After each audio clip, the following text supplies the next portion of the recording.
Hello అందరికి welcome back to Dolly dumplings. ఇవాళ recipe వచ్చేసి ఫంక్షన్స్లో క్యాటరింగ్ వాళ్ళు వడ్డించే వెజిటేబుల్ బిర్యానీని ఎలా చేసుకోవాలో ప్రాసెస్ చూసేద్దాము.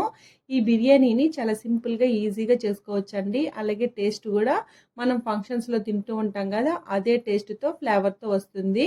ఇప్పుడు ప్రాసెస్ చూసేద్దాము. దీనికోసం ముందుగా నేను ఇక్కడ 2 గ్లాసులు బాస్మతి రైస్ని తీసుకొని ఈ బియ్యాన్ని శుభ్రంగా వాష్ చేసుకొని మళ్ళీ బియ్యం మునిగే వరకు వాటర్ని పోసుకొని కనీసం ఒక అరగంట పాటు నానపెట్టి తీసుకోవాలి.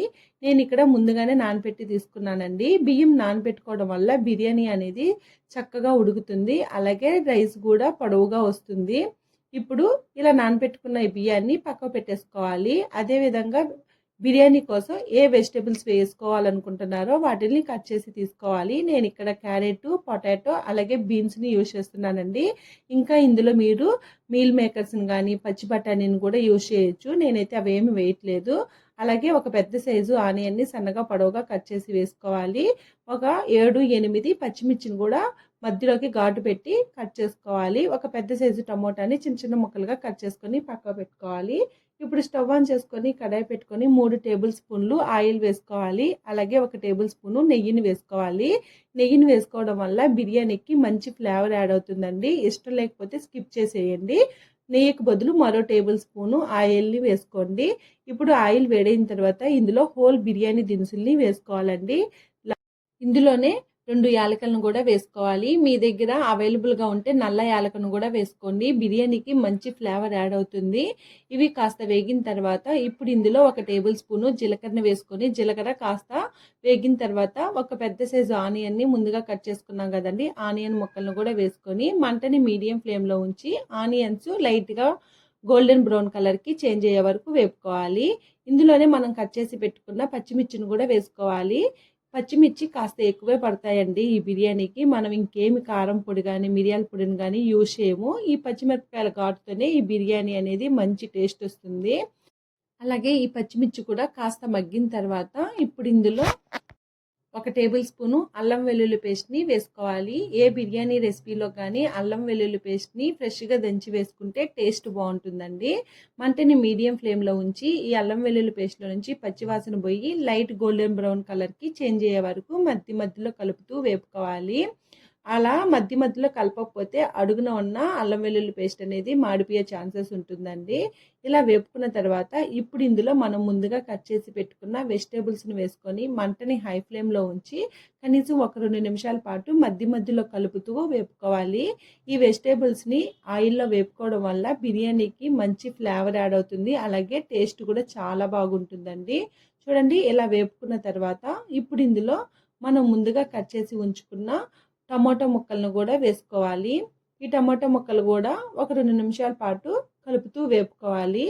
ఇలా వేపుకున్న తర్వాత ఇప్పుడు ఇందులో 1 టేబుల్ స్పూను సాల్ట్ని వేసుకోవాలి. అలాగే 1.5 టేబుల్ స్పూన్ వరకు ధనియాల పొడి, 1/2 టేబుల్ స్పూను వేయించి పొడి కొట్టుకున్న జీలకర్ర పొడి, ఇందులోనే 1 టేబుల్ స్పూను బిర్యానీ పౌడర్ని వేసుకొని ఈ మసాలా అంతా బాగా కలిసేలాగా ఒకసారి బాగా మిక్స్ చేసుకోవాలి. మంటని మీడియం టు లో ఫ్లేమ్లోకి అడ్జస్ట్ చేసుకుంటూ ఈ ప్రాసెస్ చేసుకోవాలండి. లేదంటే అడుగున ఉన్న మసాలా మాడిపోయే ఛాన్సెస్ ఉంటుంది. ఇప్పుడు ఇందులో నేను ఇక్కడ 2 గ్లాసులు బాస్మతి రైస్ని తీసుకున్నానండి. 1 గ్లాస్కి 1.5 గ్లాసు వాటర్ని యాడ్ చేసుకోవాలి. ఆ విధంగా 3 గ్లాసులు వాటర్ని యాడ్ చేసుకొని ఒకసారి బాగా మిక్స్ చేసుకొని ఇందులోనే సన్నగా కట్ చేసుకున్న కొత్తిమీర పుదీనాని వేసుకొని మూత పెట్టుకొని ఈ వాటర్ని మరిగించుకోవాలి. ఇప్పుడు వాటర్ మరిగాయో లేదో ఒకసారి చెక్ చేసుకొని ఒకసారి బాగా కలుపుకోవాలి. అదేవిధంగా ఈ వాటర్ని ఒకసారి టేస్ట్ చేసి చూడండి. సాల్ట్ అనేది కాస్త ఎక్కువగానే ఉండాలి.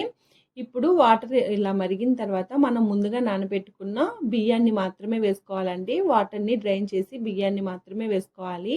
ఇప్పుడు ఇలా బాగా మిక్స్ చేసుకున్న తర్వాత సాల్ట్ అనేది ఈ స్టేజ్లోనే వేసుకోండి. ఇలా వేసుకుంటేనే బిర్యానీకి సాల్ట్ పడుతుంది. ఇలా కలుపుకొని మూత పెట్టుకొని మంటని హై ఫ్లేమ్లో ఉంచి ఒక 10 నిమిషాలు ఉడికించుకోవాలి. 10 నిమిషాల తర్వాత మూత తీసి చూడండి, వాటర్ అంతా ఆల్మోస్ట్ ఎవాపరేట్ అయిపోయాయి కదా. ఇప్పుడు మంటని మీడియం ఫ్లేమ్లో ఉంచి మరో 10 నిమిషాల పాటు ఉడికించుకోవాలి. ఇలా 10 నిమిషాల తర్వాత మూత తీసేసుకొని ఒకసారి మళ్ళీ బాగా మిక్స్ చేసుకొని మళ్ళీ మూత పెట్టుకొని ఒక 5 నిమిషాల పాటు అలాగే వదిలేయాలండి. ఇలా 5 నిమిషాలు వదిలేయడం వల్ల రైస్ అనేది బాగా సెట్ అవుతుంది. ఈ ప్రాసెస్ అంతా మీరు కుక్కర్లో కూడా చేసుకోవచ్చు. కుక్కర్లో చేసుకోవాలనుకుంటే మాత్రం మంటని మీడియం ఫ్లేమ్లో ఉంచి ఒక 3 విజిల్లు వచ్చే వరకు ఉడికించుకోవాలి. ఆ తర్వాత స్టవ్ ఆఫ్ చేసేసి అలాగే వదిలేసి 10 నిమిషాల తర్వాత మూత తీసుకోవాలి. చూడండి ఇక్కడ నేను అలాగే 5 నిమిషాలు వదిలేసిన తర్వాత ఒకసారి బాగా మిక్స్ చేసుకుంటున్నాను. మీరు రైస్‌ని ఎలా అంటే అలా కలిపేయొద్దండి. రైస్ విరిగిపోయే ఛాన్సెస్ ఉంటుంది. చాలా నెమ్మదిగా కలుపుకోవాలి. అంతేనండి, వెజిటబుల్ రైస్ రెడీ అయిపోయింది. దీన్ని వేడి వేడిగా సర్వ్ చేసుకుంటే చాలా బాగుంటుంది. నేనైతే ఇక్కడ రైతాతో సర్వ్ చేసుకుంటున్నాను. మీకు నచ్చిన మిర్చికా సలాన్ కానీ, మసాలా వంకాయతో కానీ, లేదా ఏ నాన్ వెజ్ రెసిపీస్తో కానీ ట్రై చేసినా చాలా బాగుంటుంది. చూసారు కదా వెజ్ బిర్యానీని ఎలా చేసుకోవాలో ప్రాసెస్ ఏందో. ఈ వీడియో మీకు నచ్చితే లైక్ చేయండి, షేర్ చేయండి, కామెంట్ చేయండి. అలాగే మరిన్ని రెసిపీస్ కోసం మన ఛానల్ని సబ్స్క్రైబ్ చేసుకొని నోటిఫికేషన్ సింబల్ని ఆన్ చేయండి.